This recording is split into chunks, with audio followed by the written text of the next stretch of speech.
Hey everybody, how's it going? So I thought we'd do a little bit of a product review, which I haven't really done in the past, I guess. But so I have three resin printers, and they're all different. Today we're going to be talking about the Sonic Mini, the Phrozen Sonic Mini. So I bought this 3 or 4 weeks ago on Amazon when they hit for, gosh, I don't know what it was, $200 or something like that, or just a little over $200. And it sports the mono screen, so it prints prints really fast actually. It's got the 4-screw build plate for leveling, which has been pretty easy and pretty rock solid. And I have made a few modifications to it. So stock, these were coming with the plastic vat, and I haven't had any issues with the plastic vat. It holds just fine. I haven't had any issues with cracking. I know there have been some users that have issues with cracking. I have not had any issues.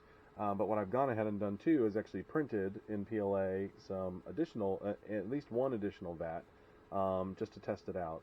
And so this is some silver PLA I just had laying around. I'm not actually a huge fan of this PLA for doing some of my other prints, but it worked. It's worked well so far as the vat goes.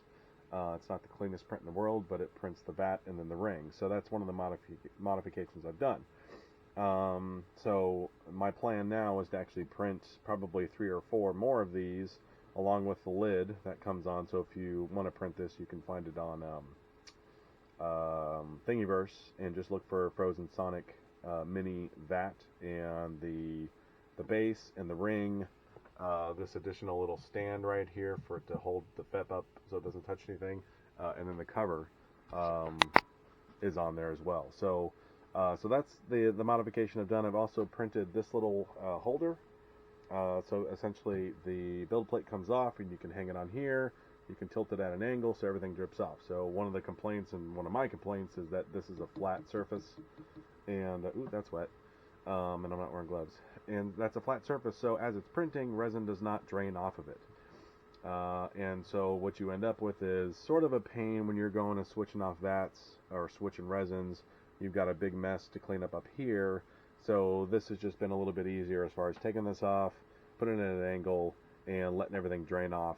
And it is safe to actually leave on while it's printing. The build platform does not hit it at all. So with that out of the way, I mean, the construction is fine. You know, it's a $200 and something printer. I think the latest one will go on with an aluminum vat for like $229, which honestly I think is probably going to be better. The plastic vat, I mean, it sported sort of a translucent look to it, so theoretically you could see the print a little bit better as it was printing. I don't know. I'm in my 40s, so my eyes aren't that great, and I was still having a problem seeing it anyway. So frankly, with my my Mars back here and my Photon here, I'm just sort of used to not doing it that way anyway. So and thankfully the leveling process and the hardware has been pretty rock solid, as far as I haven't had to re-level a bunch of times. I think I've maybe only re-leveled one extra time in the last 4 weeks when I had a print failure. But otherwise, the main reason I bought this printer was for speed. So I do a lot of printing. Most of the 3 printers are printing all the time. It's a little slow right now, so they're not. But printing something on this in, say, an hour, which would normally take the Mars or the Photon a good hour and 45 or 2 hours to print, is a big difference when I'm trying to pump out volumes and volumes of stuff. And then having the additional vat as well has been a big help. And so, like I said, I'll be printing more. So from my perspective, my opinion, I am not upset about spending the money on this. In fact, if I'm in the market to buy another one, I would very seriously consider buying another Sonic Mini. I don't have any problem with that. This video is not sponsored by anyone, by the way. That I buy all this crap in here with my own money. So sorry for the messy workshop. So anyway, if you're looking for a good budget entry printer, this one can spoil you pretty fast with the speed that it prints at. So normally, so I'll give you an example. I print a lot of Soraya Blue and a lot of Soraya Blue Clear, and on my Mars and the Photon at a 100 micron layer height, I'm somewhere in between 16 to 18 seconds per layer. On the Mini, I'm down at somewhere in the neighborhood of 4 to 5 seconds per layer, depending on if it's blue or blue clear and if it's version 1 or version 2. So, 4 to 5 second layer times versus, 16 to 18 second layer times. I mean, do the math, it's a pretty big difference. And we're talking about the same layer heights. I have not noticed any difference in resolution. I think when you're getting down to the small, any resolution differences are going to be imperceptible for the most part to the naked eye. So again, the only other thing I've done here is I put a magnet on the side to have the Allen wrench ready at hand. I've done the same thing over here with the Mars, where I've actually got it up here, and then I've also moved put an extension cable on to move everything up front. The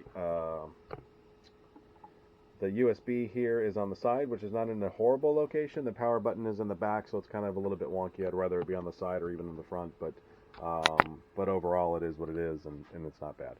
I do wish the build volume was maybe a tad bigger, but again, I'm printing mostly really small stuff, keycaps or minis or things like that, so height has not been an issue for me.